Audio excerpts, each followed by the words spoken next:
Somalia is out of the country. बैंकों से loan लेकर देश से भाग चुका बिजनेसमैन। आदमी जो इंडिया का सबसे अमीर बिजनेसमैन हुआ करता था, जो पार्टीज में बॉलीवुड स्टार आते थे और जिसका नाम सुनते ही लोग कहते थे गुड टाइम्स। लेकिन वही आदमी इंडिया के साथ इतना बड़ा स्कैम करेगा ये किसी को पता नहीं था। मैं बात कर रहा हूँ विजय माल्या की। विजय माल्या का जन्म 1995 में कर्नाटका में हुआ। उनके फादर विठल माल्या जिनकी नेटवर्क 500 करोड़ से भी ज्यादा थी और वो यूनाइटेड ब्रेवरीज ग्रुप के चेयरमैन थे। डेथ तभी होगी थी जब विजय माल्या सिर्फ 28 साल के थे।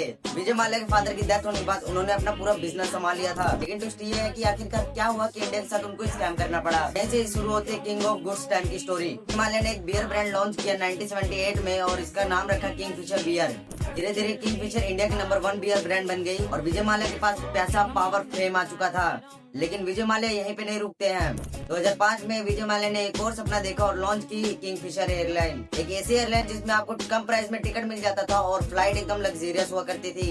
लेकिन इतने लो प्राइस में टिकट बेचने से एयरलाइन लॉस में जा रही थी। लेकिन विजय माल्या यहाँ नहीं रुकते हैं और हजारों बैंकों से करोड़ों का लोन लेने लग जाते हैं। फ्लाइट चलती रही और लॉस बढ़ता गया। किंगफिशर एयरलाइन अब बहुत लॉस में जा रही थी और एम्प्लॉइज की सैलरी भी नहीं मिल रही थी। प्लेन्स ग्राउंडेड होते रहे और विजय माल्या पे बैंक्स का प्रेशर बनता गया।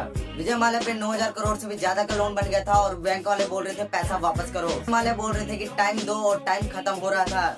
जब मार्च 2016 में जब सीबीआई ने इन्वेस्टिगेशन शुरू किया तब विजय माल्या इंडिया छोड़ के चुपचाप लंदन चले गए। उसके बाद इंडिया की मीडिया ने उसको नाम दिया है से लोन लेकर देश से भाग चुका बिजनेसमैन विजय माल्या। विजय माल्या यूके में ही रह रहे हैं। वो बोलते हैं कि मैंने फ्रॉड नहीं किया, बस बिजनेस फेल हुआ है। और विजय माल्या ये भी कहते हैं कि मैं बैंक्स के साथ डील करना चाहता हूँ। लेकिन इंडियन लॉ के लिए वो अभी भी इकोनॉमिक ऑफेंडर है। 3 दिसंबर से उनकी एक न्यूज बड़ी वायरल हो रही है। विजय माल्या ललित मोदी के साथ सेलिब्रेशन कर रहे हैं अपने बर्थडे पार्टी के लिए। और सिस्टम के लूपहोल्स का सवाल है, क्या वो एक आम आदमी होते तो इतनी आसानी से देश छोड़ पाते? विजय माल्या की कहानी एक आदमी की कहानी नहीं है। ये कहानी है पावर का मिसयूज करना, गलत डिसीजन लेना। ऐसी रियल स्टोरीज, डॉक्यूमेंट्री वीडियोस पसंद है तो मुझे सब्सक्राइब कर लो। और आप क्या सोचते हो कमेंट में अपनी राय जरूर बताना।